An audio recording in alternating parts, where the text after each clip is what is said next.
I trusted my in-laws like family until I discovered they'd emptied my child's inheritance while I was grieving. They thought I wouldn't notice. They thought a mother wouldn't fight back. What followed became the hardest battle of my life and the clearest lesson I ever learned about truth, patience, and justice. I never imagined I'd be telling this story out loud, especially not to strangers, but there comes a moment when silence feels heavier than shame, and truth becomes the only way forward. My name is Amna, and for years I believed I was part of a family that would protect my child as fiercely as I did. I was wrong, and it took the loss of my husband to show me just how wrong I was. When people talk about inheritance, they imagine old wills and dusty lawyers' offices.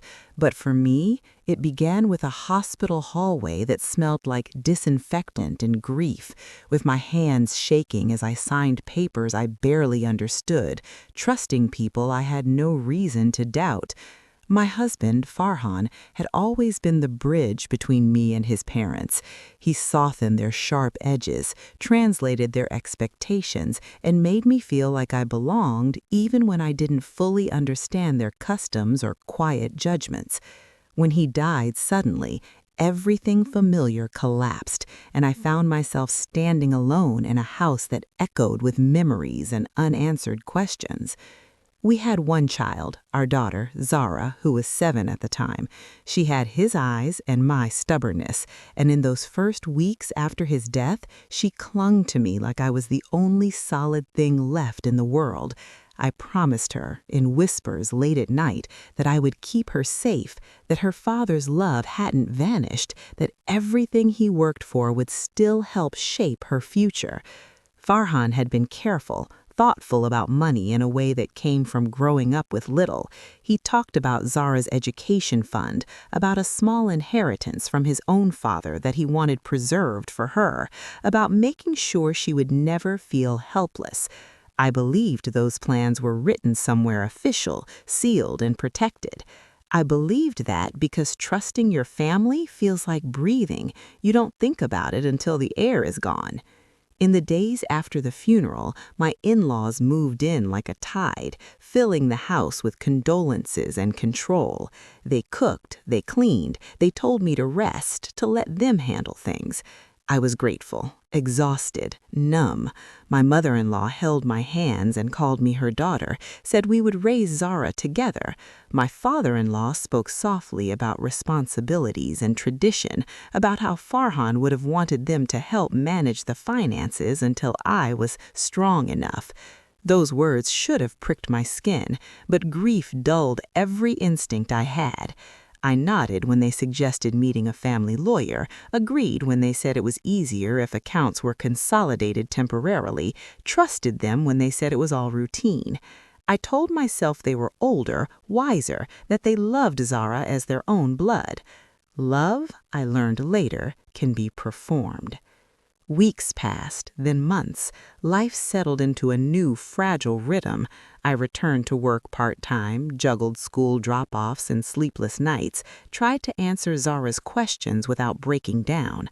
My in-laws visited often, sometimes too often, and they always asked about money in ways that felt disguised as concern. Had I received the statements? Did I need help paying bills? Was the education fund properly invested? Each time I reassured them, or rather I let them reassure me. The paperwork lived in a folder I rarely opened because it reminded me of Farhan's handwriting, his careful notes. I told myself I would look when I felt stronger. That was my first mistake. The moment everything shifted came quietly, almost accidentally. A letter arrived addressed to Farhan, forwarded from an old bank. I opened it without thinking, expecting some routine notice. Instead, it was a confirmation of account closure dated 2 months earlier. My heart began to race as I flipped through the pages, recognizing numbers Farhan and I had once discussed late at night, numbers tied to Zara's future. The account had been closed, funds transferred to another entity I didn't recognize. I read it 3 times, then sat on the kitchen floor while Zara colored at the table, unaware that the ground beneath us was cracking. When I called the bank, my voice shook as I answered security questions, and the clerk spoke carefully, explaining that the changes had been authorized by a power of attorney on file, a power of attorney I had never seen. I confronted my in-laws that evening, my hands wrapped around a mug I didn't drink from. They exchanged glances before my father-in-law smiled gently and said there must be a misunderstanding. He explained, patiently, that Farhan had granted them temporary authority years ago, just in case, and that they'd moved the funds to protect them during a volatile market. My mother-in-law touched my arm, told me not to worry, said everything was still for Zara. Their calm made me feel foolish, emotional, like a child asking grown-ups about grown-up matters. I apologized for doubting them, even as a knot tightened in my chest. That was my second mistake. The next morning, I packed Zara's lunch with hands that no longer trembled. Something had shifted overnight, like a door closing behind me. Fear was still there, but it no longer led. I walked Zara to school, kissed her forehead, and watched her disappear into the building, thinking how small she looked against the weight of what I was about to do. Back home, I sat at the dining table where Farhan and I used to plan our weeks, and I called a lawyer whose name I found through a quiet recommendation, the kind passed between women who had learned the cost of trusting too easily. Her voice was steady, unhurried, and when I explained everything, she didn't interrupt. When I finished, there was a pause. Then she said words that both terrified and relieved me. "You're not imagining this, and yes, you have a case." Meeting her in person felt like stepping into a different world. Her office was modest, shelves lined with thick files, the air faintly smelling of paper and coffee. She explained power of attorney laws, fiduciary duty, how authority did not mean ownership. She told me that money held for a minor was sacred in the eyes of the law, and that using it for personal gain was not just unethical, it was illegal. Hearing that word applied to my in-laws made my stomach twist.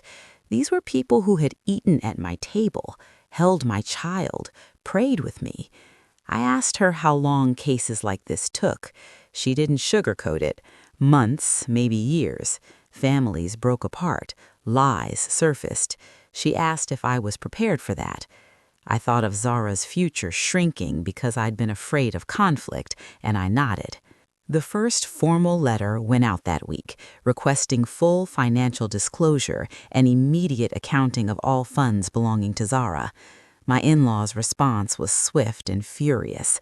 My phone lit up with missed calls, messages dripping with hurt and indignation. My mother-in-law accused me of ingratitude, said I was turning my back on family. My father-in-law warned me in a voice I barely recognized that dragging matters into court would shame everyone. They insisted they'd only borrowed the money temporarily, that they'd planned to return it with interest. Borrowed, as if my child's future were a casual favor. Their words tried to wrap guilt around me like a blanket, but I held on to the facts my lawyer had outlined. Intent mattered less than action, and action had already been taken. When they realized I wasn't backing down, the tone shifted. Apologies arrived, softer this time, layered with promises. They offered partial repayment if I dropped the legal action, suggested settling quietly for the sake of Zara's emotional well-being. That one hurt the most, using my daughter as a shield. I asked them, calmly, how they thought she would feel one day knowing her education had been compromised because adults chose comfort over honesty. They had no answer, only silence and sighs heavy with accusation. I declined the settlement. Justice, I was learning, rarely arrives on convenient terms. Court proceedings began with paperwork and waiting rooms that smelled of polish and nerves. I sat through hearings where strangers discussed my family like a case study, reducing years of trust to bullet points. Each session left me drained, but also strangely lighter. The truth, laid out in timelines and bank statements, had a solidity my emotions never did. My lawyer presented evidence methodically, tracing funds from Zara's accounts to personal expenses. My in-laws' lawyer argued authority, tradition, intention. He painted me as overwhelmed, confused, misinterpreting generosity as malice. Hearing that made my hands clench, but I stayed quiet, remembering my lawyer's advice: let facts speak louder than feelings. Outside the courtroom, the fallout was immediate. Relatives stopped calling. Invitations disappeared. Whispers followed me at family gatherings I still attended for Zara's sake. Some people looked at me with sympathy, others with thinly veiled judgment.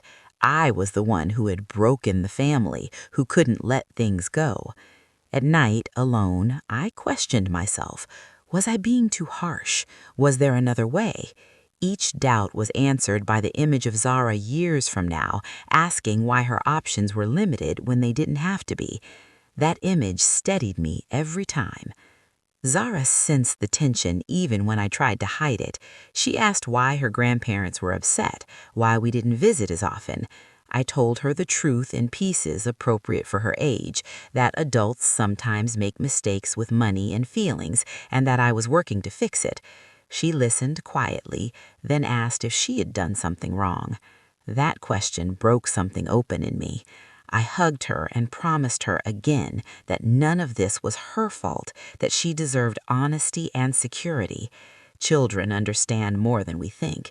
They also remember who stood up for them. As months passed, more details emerged.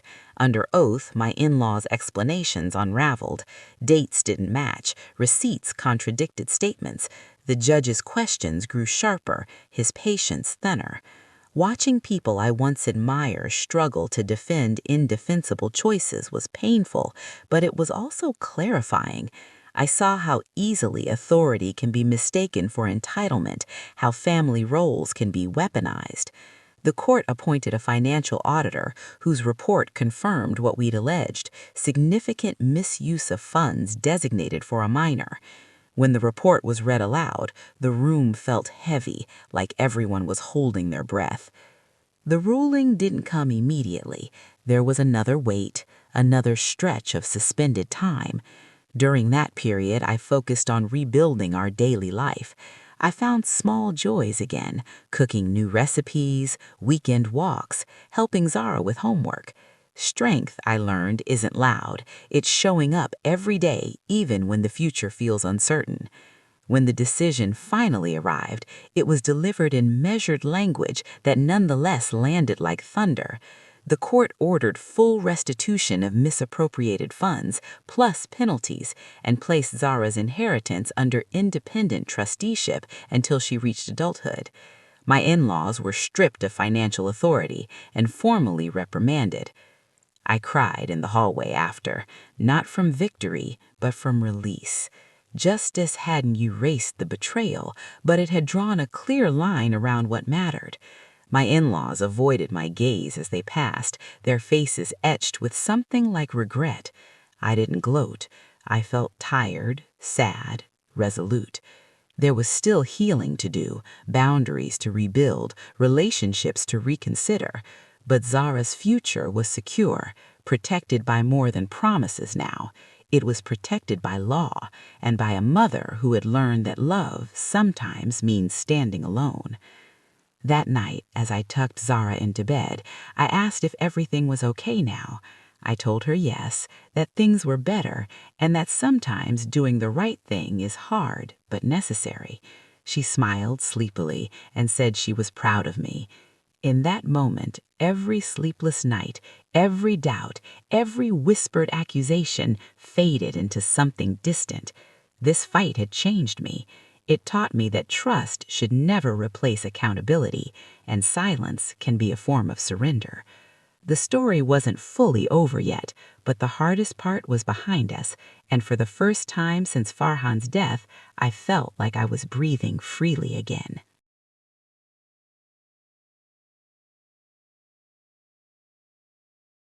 After the ruling, life didn't snap back into place the way movies make it seem.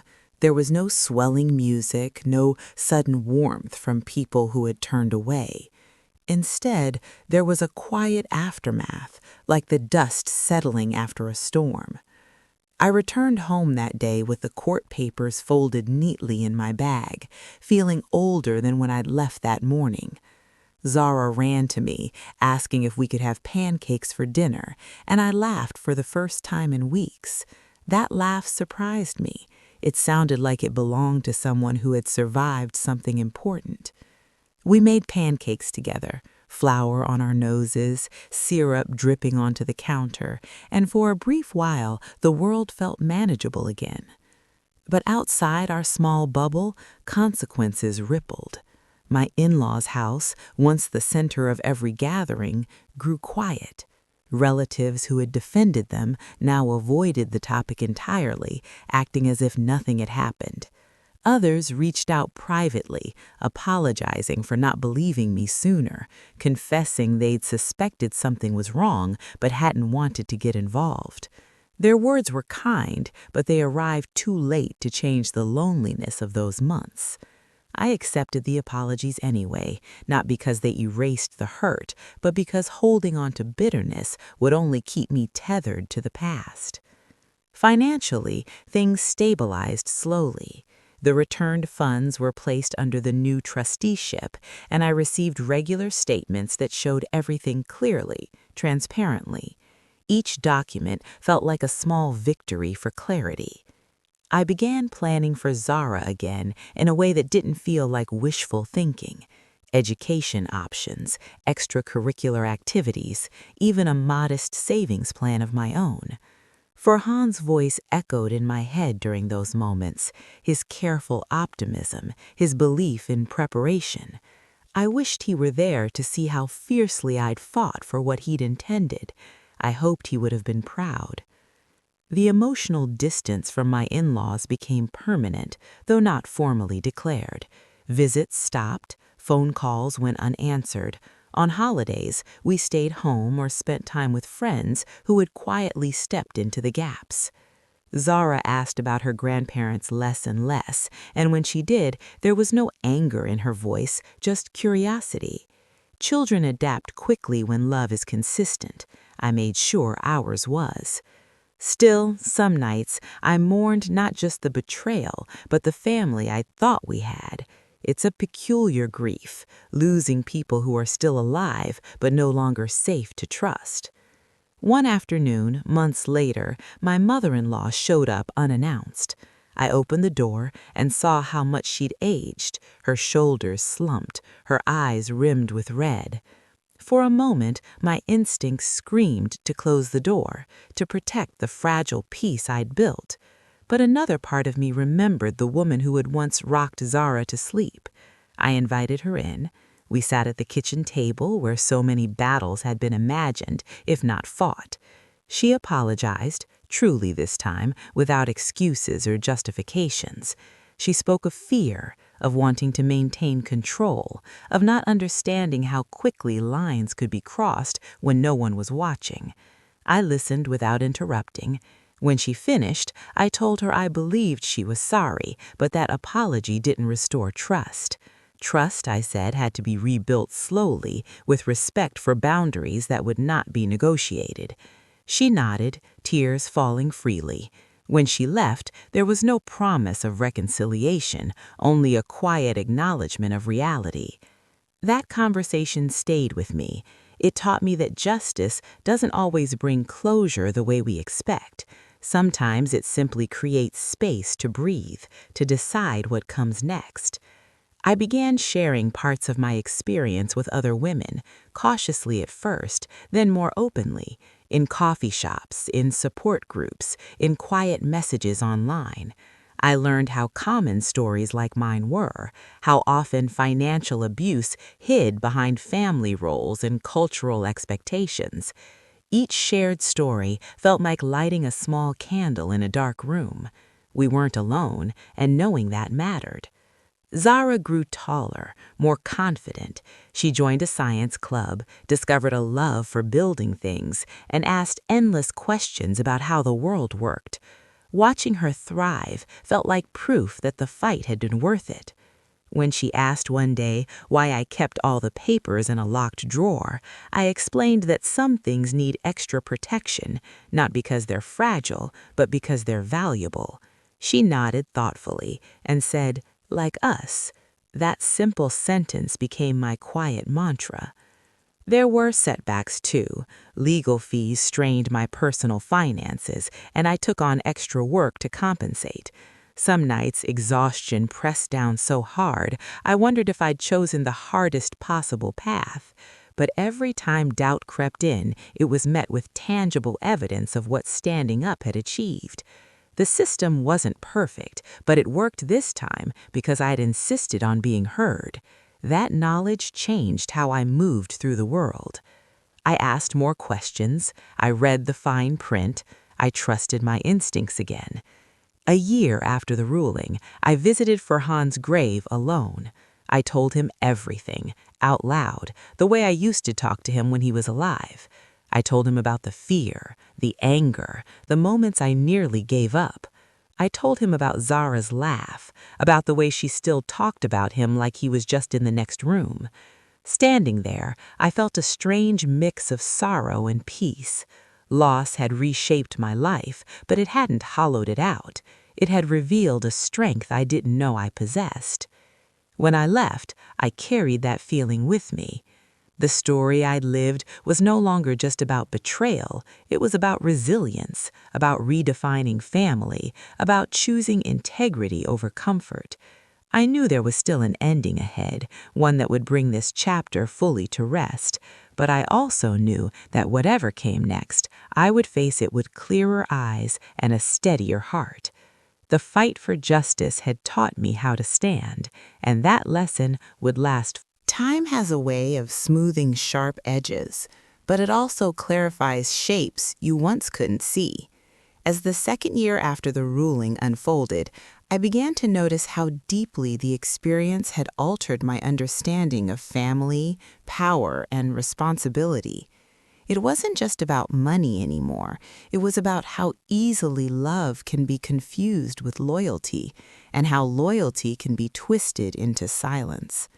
I moved through my days more deliberately, aware that the choices I made were being quietly absorbed by Zara, becoming part of her internal map of the world. That awareness guided me more than fear ever had. We settled into a new routine, one that felt earned rather than inherited. Mornings were calmer, evenings were filled with small rituals we created together, like reading a chapter of a book before bed or sharing one good thing and one hard thing from our day. These moments grounded us. They reminded me that stability isn't about never facing storms, but about learning how to anchor yourself when they come. I started therapy, something I'd postponed for too long, telling myself others had it worse. Sitting across from someone trained to listen without judgment helped me unpack the guilt that lingered beneath my anger. Guilt for trusting too easily, guilt for not protecting Zara sooner, guilt for surviving when Farhan didn't. Naming those feelings loosened their grip. My relationship with extended family continued to evolve in unexpected ways. A cousin who had once echoed my in-laws' accusations reached out asking to meet. Over tea, she admitted she'd been afraid to question authority, afraid of being cut off. "Watching you fight back," she said quietly, "made me realize how much I'd been shrinking myself." Her words surprised me. I'd been so focused on the cost of standing up that I hadn't considered its ripple effects. Strength, it turns out, can be contagious. That realization softened something in me. Maybe the pain hadn't been for nothing. Zara's school invited parents to speak about careers, and she insisted I participate. Standing in front of a room full of children, I talked about my job, but also about problem solving, about asking questions when things don't feel right. I didn't share details, but I spoke about fairness and courage in ways that felt age-appropriate. When Zara introduced me afterward as my mom who doesn't give up, I had to blink back tears. That simple description felt like a badge I would wear forever. There were moments when my in-laws attempted to reinsert themselves into our lives, usually around milestones. A birthday card arrived with a gift that felt too expensive. I returned it with a polite note explaining that gifts couldn't replace consistency or respect. Another time, my father-in-law sent a message asking to meet Zara privately. I declined, suggesting supervised visits after trust had been rebuilt over time. He never replied. Each boundary held was a quiet affirmation of how far I'd come. Boundaries, I learned, aren't walls, they're agreements with yourself about what you will protect. Financial education became an unexpected passion of mine. I enrolled in workshops, read books, learned terminology that once intimidated me. Knowledge felt like armor. I taught Zara simple concepts about saving and spending, framing money as a tool rather than a source of fear or power. We made a small chart together, tracking her allowance and goals. Watching her take ownership of something so tangible reassured me that transparency could break cycles secrecy sustained. Farhan would have liked that, I thought. He'd believed in teaching through example. Not everything healed neatly. Some nights, memories surfaced uninvited, replaying conversations where I'd been dismissed or manipulated. Anger flared, hot and sudden. In those moments, I reminded myself that healing isn't linear. Progress doesn't erase pain, it gives you better ways to carry it. I wrote letters I never sent, poured out everything I couldn't say aloud. Then I folded them away, not as a sign of forgiveness, but as proof that I'd acknowledged the hurt instead of burying it. As Zara approached her teenage years, new questions emerged. She wanted to know more about her father, about the family she rarely saw.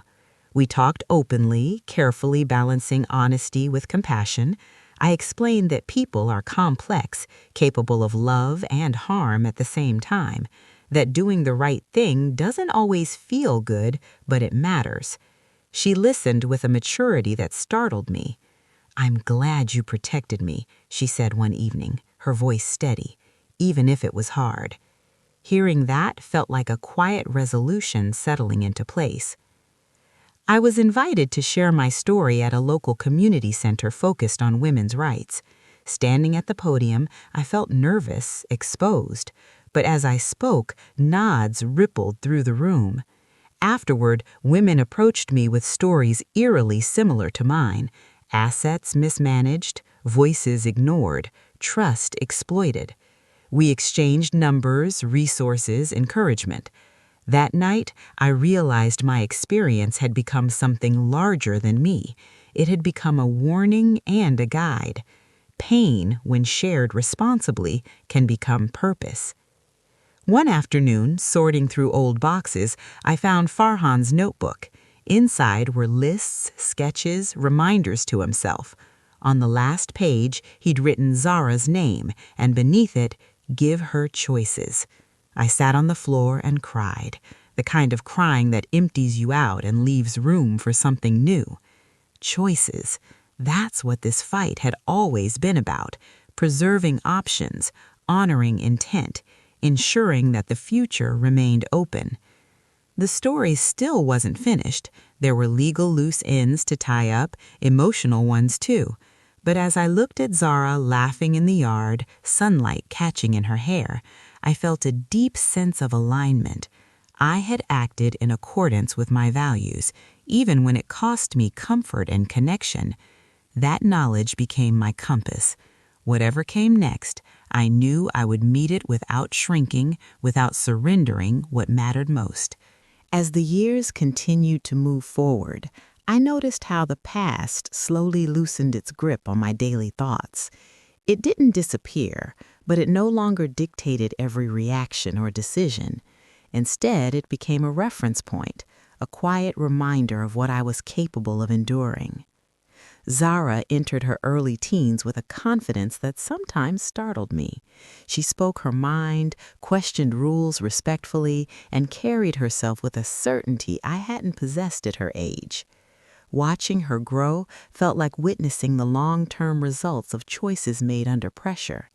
It reassured me that even imperfect decisions, when guided by integrity, can lead to something steady and strong. The trusteeship meetings became routine rather than nerve-wracking. Every year, I sat across from professionals who spoke clearly, documented everything, and invited questions. Transparency, once a luxury, was now the norm. I asked detailed questions without apologizing for them, and I noticed how easily people responded when you refused to be intimidated. Zara attended one of the meetings with me when she was old enough to understand the basics. She listened carefully, then asked a question about how interest worked. The trustee smiled and answered respectfully, treating her like a participant rather than a bystander. That moment felt quietly revolutionary. My own life began to expand again beyond survival. I reconnected with interests I'd set aside, enrolled in evening classes, and allowed myself to imagine a future that wasn't defined by loss or conflict. Friends noticed the change before I did. They said I seemed lighter, more present. I still carried sadness, especially around anniversaries and milestones Farhan should have been there for, but it no longer eclipsed everything else. Grief, I learned, evolves. It becomes less about absence and more about integration. Occasionally, news about my in-laws filtered through mutual acquaintances. Their financial situation had tightened. Relationships within their household were strained. I felt no satisfaction in that knowledge, only a sober understanding of consequences. Actions ripple outward, touching more lives than we anticipate. I hoped, sincerely, that they were learning from their mistakes, even if we never rebuilt what was broken. Forgiveness, for me, didn't mean reconciliation. It meant releasing myself from the expectation that they would ever fully understand the damage they'd caused. Zara's questions grew deeper as she matured.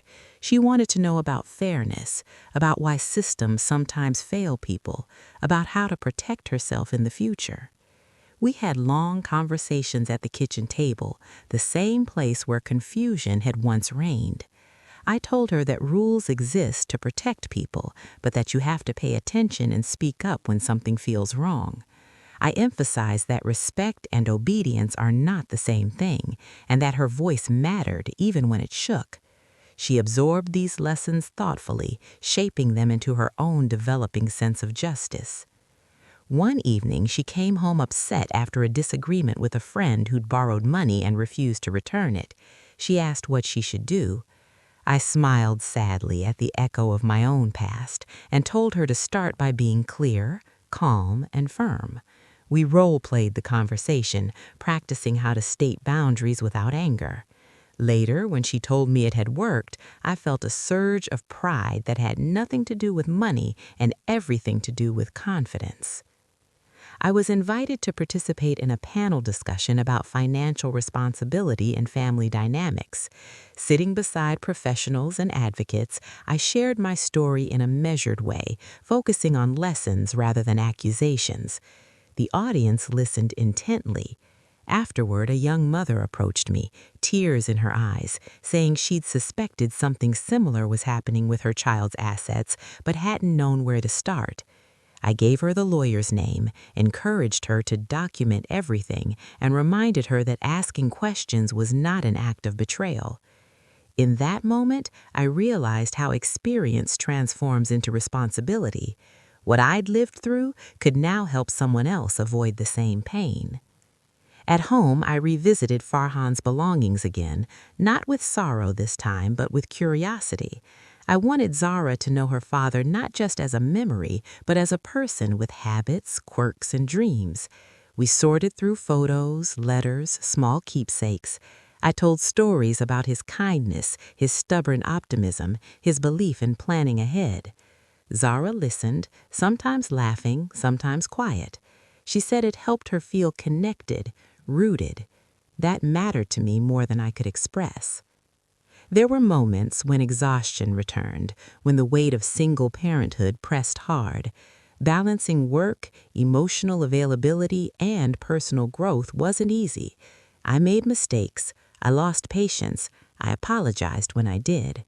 Modeling accountability, I discovered, was just as important as modeling strength. Zara noticed. She began apologizing more freely herself, understanding that responsibility wasn't about shame, but about repair. As Zara's future grew closer and more tangible, conversations about her inheritance became more concrete.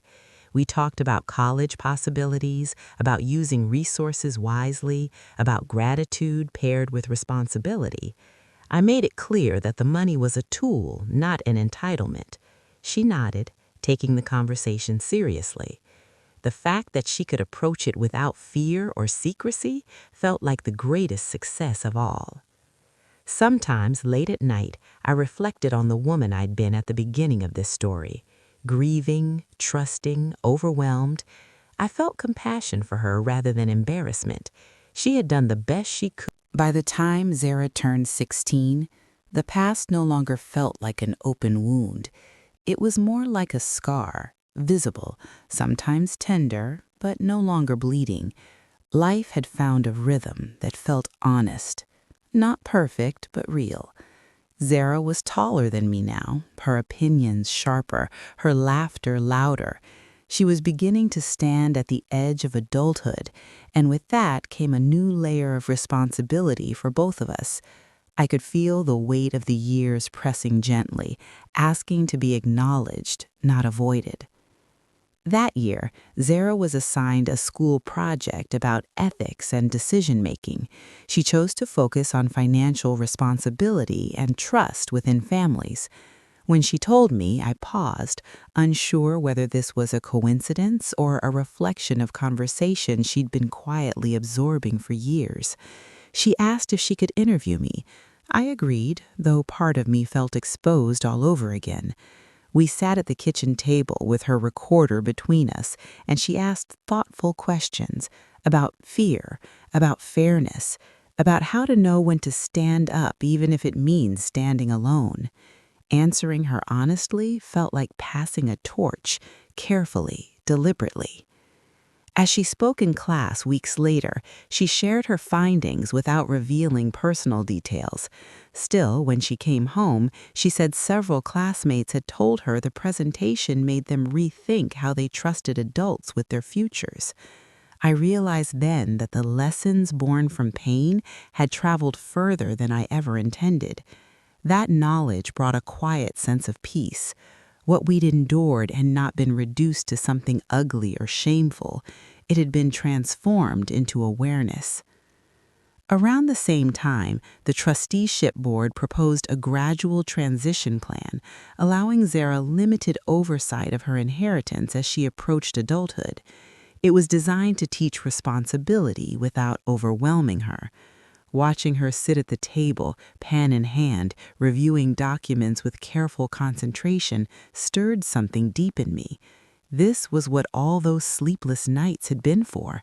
Not just money safeguarded, but agency restored, choice preserved. My relationship with my in-laws remained distant but civil. There were no dramatic reconciliations, no final confrontations. Instead, there was a quiet understanding of boundaries that would not be crossed again. On rare occasions, messages arrived asking about Zara's well-being. I responded politely, briefly. The absence of conflict felt like its own form of closure. Sometimes the healthiest ending is simply the absence of harm. I also noticed changes in myself that extended beyond this single chapter. I spoke up more readily at work, negotiated with confidence, declined obligations that drained me. I trusted my instincts again. Trauma had once narrowed my world, teaching me to shrink for safety. Healing expanded it, reminding me that caution and courage are not opposites, they're partners. One evening, while sorting through paperwork, Zara asked why I'd never remarried. The question wasn't accusatory, just curious. I told her the truth. that love had found me once, deeply, and that I wasn't close to it, but I wasn't searching either. My focus had been on building something solid for us. She nodded, satisfied. Later, I realized how important it was for her to see that a woman's life doesn't require a specific shape to be complete. Fulfillment can look many ways. As Zara prepared for university applications, conversations about the future grew more frequent. She spoke about independence, about making her own mistakes. I listened, offered guidance when asked, and reminded myself that protection eventually gives way to trust. Letting go is another kind of courage. One night, she thanked me for never pretending everything was fine when it wasn't. That honesty, she said, made her feel prepared rather than sheltered. Her words stayed with me long after she went to bed.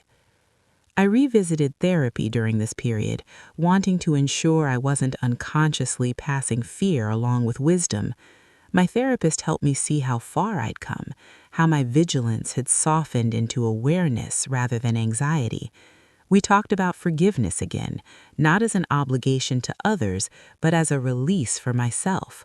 I realized I'd already forgiven more than I thought, not by excusing actions, but by refusing to let them define the rest of my life. There was one final legal step to complete: the formal confirmation of Zara's independent control over her inheritance upon turning 18. Signing those documents felt ceremonial, almost sacred. It marked the end of a long guardianship, one forged through adversity. As I handed the pen to Zara, I felt a swell of emotion that surprised me. Pride, relief, gratitude, all tangled together.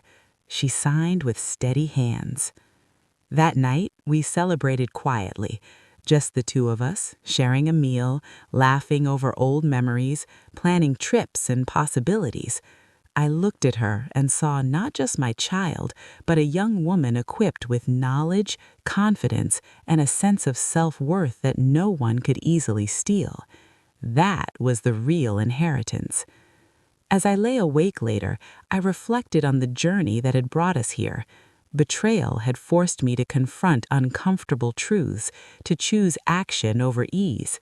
Justice had not restored what was lost, but it had protected what remained. And love, steady, imperfect, resilient, had carried us through. I knew the story was nearing an end, that only a final reflection remained. The lessons were clear now, etched not in court rulings or bank statements, but in lived experience. What began as a fight for money had become a testament to boundaries, courage, and the quiet power of refusing to look away.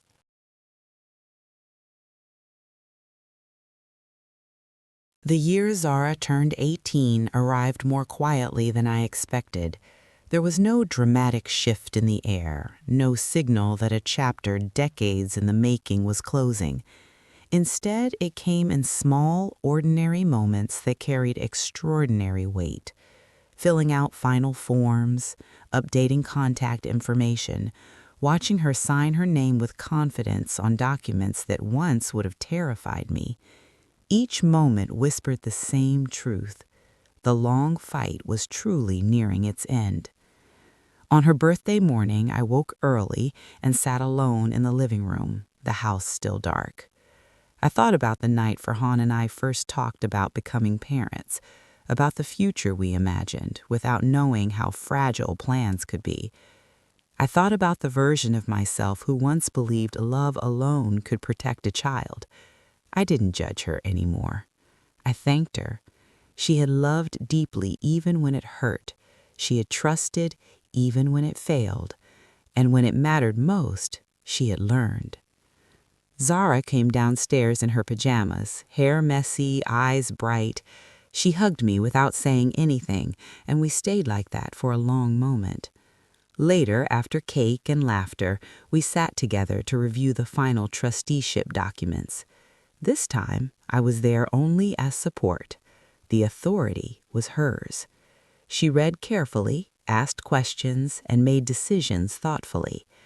Watching her was like watching the end of a long relay race, The baton passed cleanly at last. When it was done, she leaned back and exhaled. "I know this wasn't easy for you," she said quietly. "I know you protected me even when it cost you family." Her words landed softly but firmly. I told her the truth, that protecting her had never felt like a sacrifice, even when it hurt. That love, when it's real, doesn't keep score. It acts. That evening, she asked if I regretted anything. The question surprised me. I thought carefully before answering. I told her I regretted the pain, the loss of trust, the way relationships dissolved under pressure. But I didn't regret standing up. I didn't regret choosing transparency over comfort. And I didn't regret teaching her through example that her future mattered enough to fight for. She nodded, absorbing it in her own way. In the weeks that followed, I noticed how often Zara spoke up for herself, with friends, with teachers, with institutions that once felt intimidating. She wasn't confrontational. She was clear, calm, unafraid. That confidence was the quiet reward of every sleepless night I'd endured.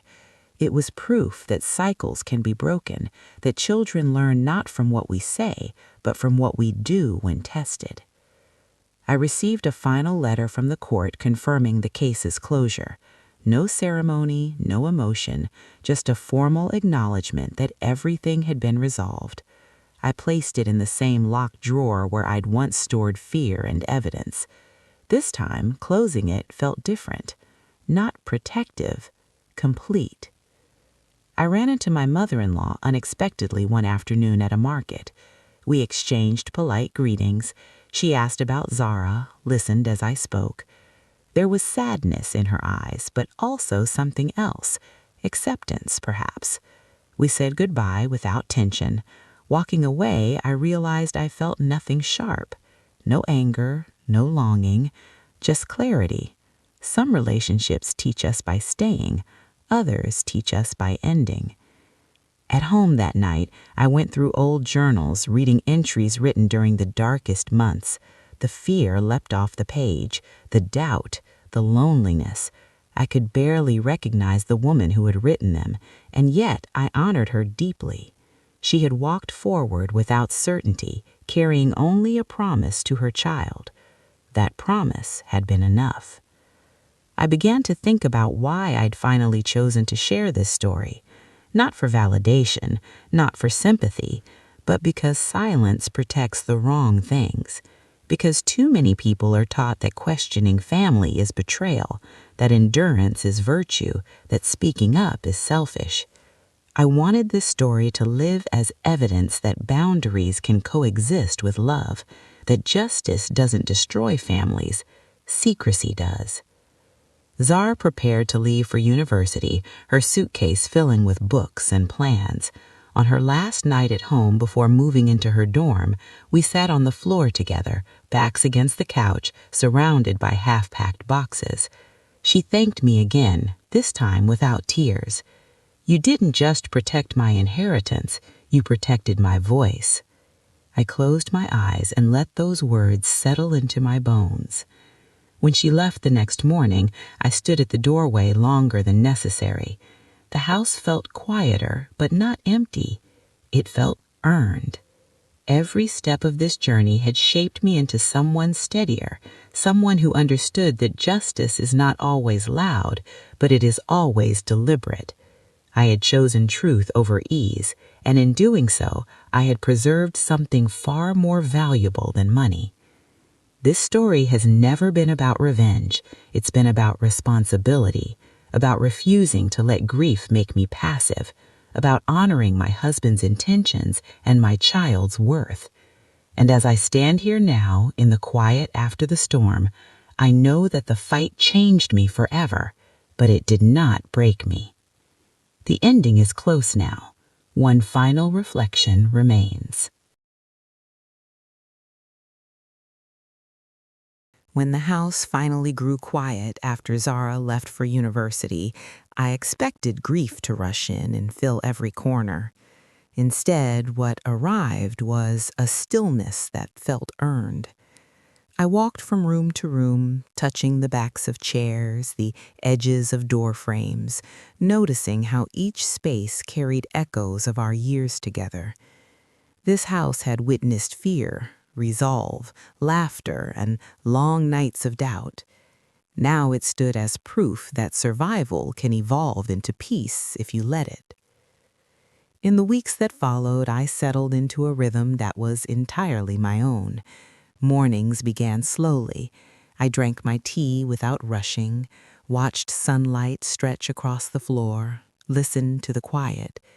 For the first time in a long while, my thoughts weren't anchored to vigilance. I didn't need to check documents, brace for confrontation, or anticipate the next challenge. That absence felt strange at first, like stepping off a moving train, but gradually I learned how to stand still again. Zara called often, sharing stories about her classes, her roommates, the thrill and fear of independence. She asked advice sometimes, other times she simply wanted to talk. I listened more than I spoke. Trust had replaced protection, and that felt like the final stage of letting go.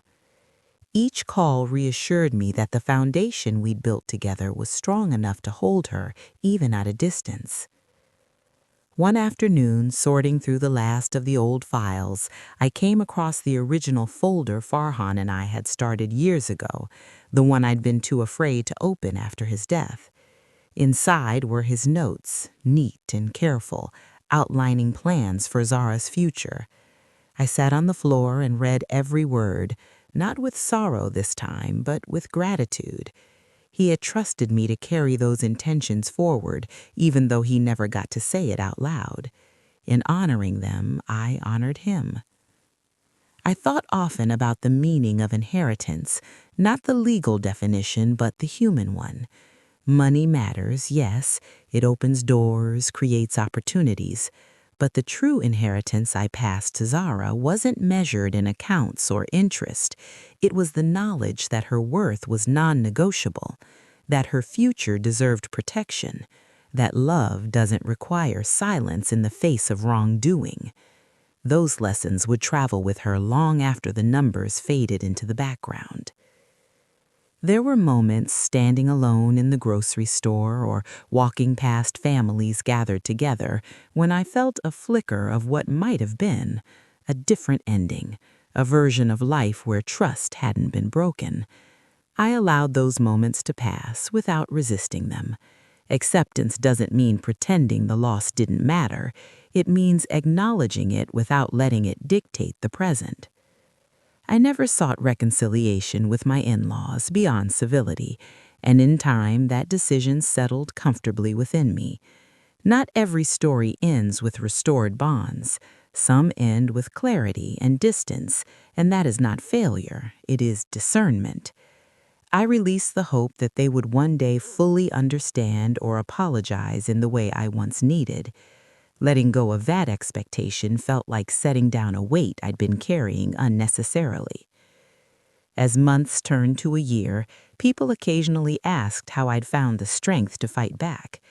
I always paused before answering because strength had never felt like the right word. What I felt then was necessity, love pressed into action, fear reshaped into resolve. I wasn't brave in the absence of fear. I was brave because of it. That distinction mattered. It reminded me that courage is accessible even to those who don't see themselves as fighters.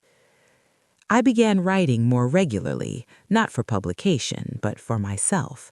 I wrote about grief and growth, about the quiet power of boundaries, about the cost of silence.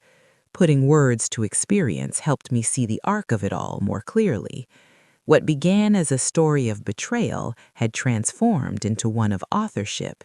I had reclaimed the narrative, refusing to let others define what happened or what it meant.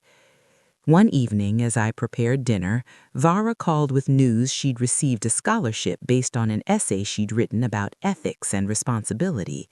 She laughed as she told me, surprised and proud. When she mentioned that her inspiration came from watching someone refuse to look away, I had to sit down. That was the moment everything crystallized. The struggle had not only protected her future, it had shaped her values. There was no greater confirmation than that. I realized then that justice doesn't always announce itself with finality. Sometimes it reveals itself quietly in the character of the people we raise, in the choices they make when no one is watching. That kind of justice doesn't fade, it multiplies.